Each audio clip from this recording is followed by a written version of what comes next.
Hi అండి, నమస్తే. Welcome to our channel me and my kids. నేను మీ నీలిమా మోజెస్. ఈరోజు ఒక ఇంట్రెస్టింగ్ అండ్ ఇంపార్టెంట్ టాపిక్తో మీ ముందుకు వచ్చాను. అదేంటో చూద్దాం. మన శరీరానికి కావాల్సిన ఆహారం మనం ఏ విధంగా తీసుకుంటాం? మన శరీరానికి కావాల్సిన ఆహారాన్ని మనం మన నోటి ద్వారా తీసుకుంటాం. మన నోటి ద్వారా తీసుకుంటే అది మన కడుపులోకి ప్రవేశించి మనకు కావాల్సిన బలాన్ని, శక్తిని, ఆరోగ్యాన్ని ఇస్తుంది. మన ఆరోగ్యకరమైన ఆహారం తీసుకుంటే మనం చాలా ఆరోగ్యంగా ఉంటాం. Most of our health depends upon our diet. మన డైట్ బాగుంటే మన హెల్త్ మోస్ట్లీ 80% వరకు చాలా బాగుంటుంది అన్నమాట. అది మన శరీరం గురించి. అదే మనం మన ఆత్మకి ఆహారం ఏ విధంగా తీసుకుంటాం? మన ఆత్మకి ఆహారం మనం ఎలా తీసుకుంటామంటే మనం చూసిన వాటి ద్వారా, మనం విన్న వాటి ద్వారా తీసుకుంటాం అన్నమాట. సో మన కంటి ద్వారా, మన చెవి ద్వారా మనం మన ఆత్మకి ఆహారం అనేది తీసుకుంటాం.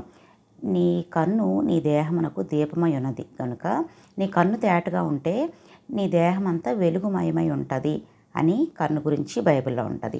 అదే చెవు గురించి అయితే మార్కు సువార్త 4వ అధ్యాయం 24వ వచనం చూసుకున్నట్లయితే, నీవు వినే మాటలు చాలా జాగ్రత్తగా ఉండాలి, అవి నీ ఆత్మకి ఆహారంగా ఉంటాయని కూడా మనం చూస్తాం కదా. సో మనం కన్నవాటి విషయం, విన్నవాటి విషయం చాలా జాగ్రత్తగా ఉండాలన్నమాట.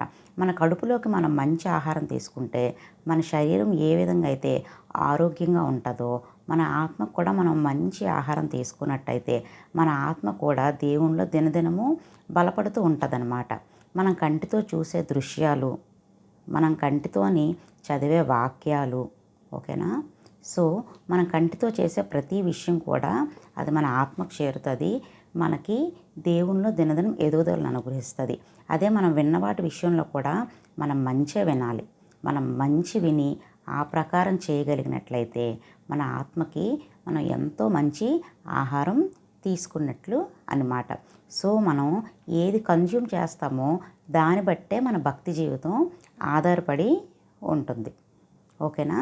మన శరీరానికి ఏ విధంగా అయితే మనం మంచి ఆహారం తీసుకొని ఆరోగ్యంగా ఉండాలనుకుంటామో ఆత్మ కూడా మనం చెడ్డవాటిని చూడకుండా, చెడ్డవాటికి దూరంగా ఉండి, చెడు వార్తలు వినకుండా మన కంటి ద్వారా, మన చెవి ద్వారా, మన స్పర్శ ద్వారా, మన జ్ఞానేంద్రియాల ద్వారా మనం మంచిని స్వీకరించినట్లయితే మన ఆత్మకి మనం మంచి ఆహారం పెట్టిన వాళ్ళం అవుతాం.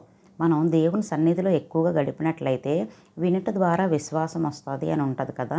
సో మనం దేవుని సన్నిధిలో చర్చికి ఎక్కువగా వెళ్ళామనుకోండి, దేవుని వాక్యాలు వింటాం, ఆ విధంగా మనలో విశ్వాసం బలపడుతుంది. సో మనం దినదినం దేవునిలో ఎదుగుతాం. మనం ఎక్కువగా వాక్యాన్ని చదివామనుకోండి, ఆ విధంగా అది మన మైండ్లోనికి వెళ్తుంది. సో మనం ఎక్కువగా మంచి చదువుతాం కాబట్టి చెడు చేయాలనే ఆలోచనలు మనలో తగ్గిపోతాయి. మంచి మనలో జనరల్గా డెవలప్ అవుతుంది.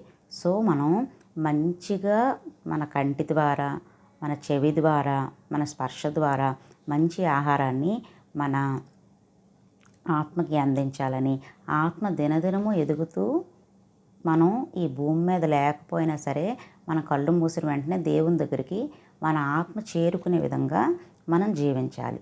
సో ఈ వాక్యం అందరూ పాటిస్తారని, మన కంటి ద్వారా, చెవి ద్వారా, స్పర్శ ద్వారా మంచినే యాక్సెప్ట్ చేసి మన ఆత్మకు మంచి ఆహారాన్ని అందిస్తారని, శరీరాన్ని ఎలా కాపాడుకుంటున్నామో ఆత్మను కూడా అదే విధంగా కాపాడుకుంటారని యేసు నామములో ప్రార్థిస్తూ ఈ వాక్యాన్ని ముగిస్తున్నాను. Praise the lord.